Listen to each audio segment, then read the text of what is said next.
Hey kids, and welcome to the show. Today I'm going to be talking to you guys about prepping and prepping in the upcoming supply shortages. And we know there's supply shortages because we see in the news that these shipping containers have been stuck outside of California. They're normally 17 in line, there's over 100 in line. There are going to be supply shortages. That is going to be, you know, continue on and cause a ripple effect down to us, the consumer. So you should be thinking about prepping. Now I'm talking about prepping, not hoarding, okay? That's super important. Important. Don't hoard. We're talking prepping and getting ready for the upcoming supply shortages. So here is what you need to be thinking about. Number one, we're not necessarily talking about not being able to have fresh drinking water. We're talking about not being able to buy cups to drink them out of.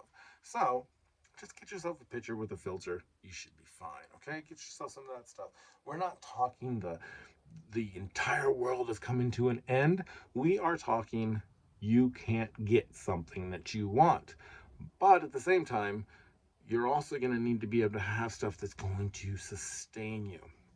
Well, in a previous show, I talked about, the bug out bag. Here's a $5 2 week. Let's see, 2 week or 2 day 5 year shelf life. Costs $5, and that's enough for two days. And that'll keep you going for 2 days. We're not talking about that today. We're talking about what's going to keep you going for a month or two. What's going to keep you going through Christmas, okay? Because as we see supply shortages, things are going to start to get more expensive. As things get more expensive, yeah, it's this crazy ripple effect. And if I'm wrong, the stuff that I'm advising you today are not going to hurt you at all because they're going to teach you something. Number one, do you have your rice and beans yet? I told you, have rice and beans. They're a great source of protein and energy and stuff like that. Okay? Get them. But have you ever cooked raw beans? Here's your assignment. And if you want me to teach you an awesome recipe for red beans and rice, go ahead and do a comment down in the comment section. Give me a like, do all that stuff, and I'll teach you guys how to do red beans and rice right here in our off grid studio, which is not completely off grid yet. It will be completely off grid, even though it's connected to power. But anyway, I'll show you guys how to make some delicious red beans and rice, award winning red beans and rice, right here in an off grid situation with no power, just my wits and a few spices. So go get your rice and beans. If you go to the store and you don't see your rice, you don't see your beans, and the shortages happen to hit your side of the country faster than other sides, well, here's a little trick, and it might work, it might not. Let's go over to the international food aisle because a lot of times you can get pastas, you can get rice, you can get beans, all kinds of stuff over there. Sometimes better ones. So go over to the international aisle if there's nothing on the regular aisle. Also, if you can't find antiseptics, hard liquor, cheap hard liquor somewhere at a liquor store will work as an antiseptic in a bad situation. Okay, so get those things on hand. Get a couple, gallons of bleach. Not a lot. We're prepping for just kind of hanging out and waiting for things to kind of start up again. Okay, you're not going to be able to get your avocados. That might be what it is. It's not. We're not. This isn't talking. I'm not talking about prepping for the end of the world.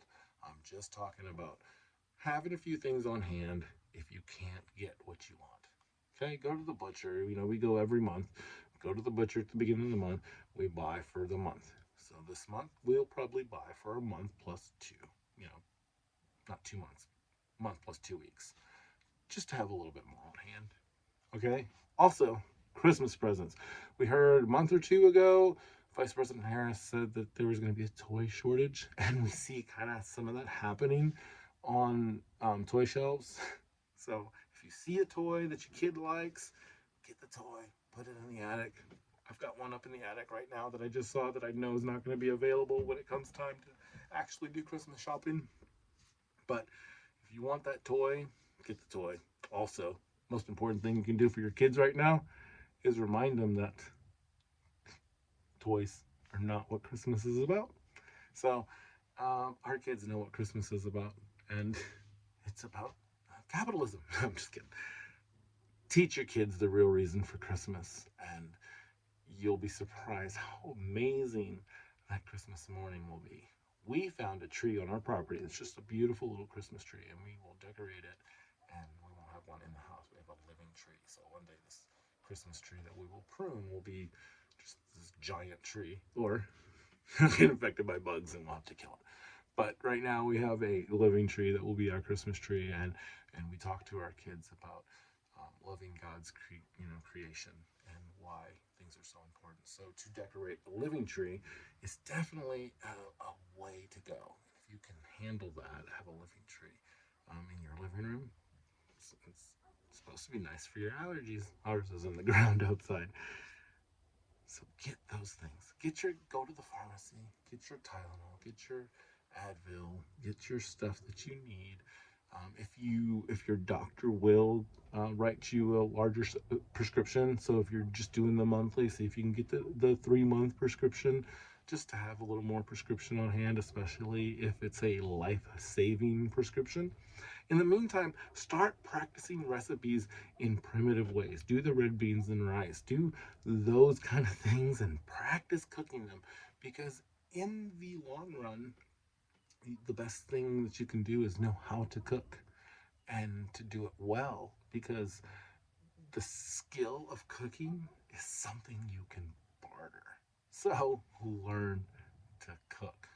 Also, when you're going through the aisle, the oil aisle, oil like canola oil and vegetable oil, make sure if you're planning on frying some chicken or anything, don't use stuff like olive oil. Okay, olive oil has a crazy smoke point, and you will catch fire. It will be black. It will be ugly. If you guys want me to do a video on cooking oils and smoke points and make some fires and some really fun stuff, we can do that. I can teach you guys how to, yeah, we can do that, but I want to hear that you want to hear that in the comments. So, yeah, anyway, if you've made it this far, please like and share, subscribe. That'd be awesome. Love to have you here as part of our family. And I hope that you learned something today. And if not, I hope that you will write that in the comments too, because any interaction is real interaction. So until next time, work hard, be kind.